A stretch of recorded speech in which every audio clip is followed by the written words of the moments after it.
সকাল সকাল কি তৈরি করলাম সব শেয়ার করি আপনাদের সাথে। চায়ের পর্ব শেষ হয়ে গেছে বন্ধুরা, ওটা তো দেখাতে পারিনি। তারপরে আমি শুরু করেছি আলু ভাজা। আলু ভাজাটা খাবে এখন বাচ্চারা। আর দুধ গরম হয়ে গেছে, এখন চা বসিয়েছি, চা তৈরি করছে বন্ধুরা। চাল কুমড়ো ভাজা আমার খুব সুন্দর তৈরি হয়ে গেছে আজকে। চাল কুমড়ো ভাজা আমি অনেকবার দেখিয়েছি, কিন্তু এটা আর দেখাতে পারলাম না। ডাল রেডি হয়ে গেছে, ডালে ছোঁক দেব। তার সাথে এই যে পনির, মিক্সড ভেজ উইথ পনির তৈরি করব, তাই সব রেডি করে রেখেছি বন্ধুরা। আছে ক্যাপসিকাম, বরবটি, একটু আলু, গাজর, আর আছে পনির কিছুটা।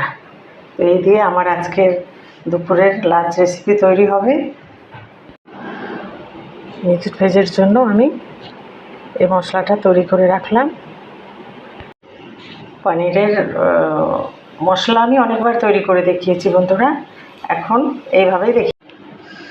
তো চাটা ফুটে গেল, এবার চাটা নামিয়ে নেব। সেকেন্ড রাউন্ড চা।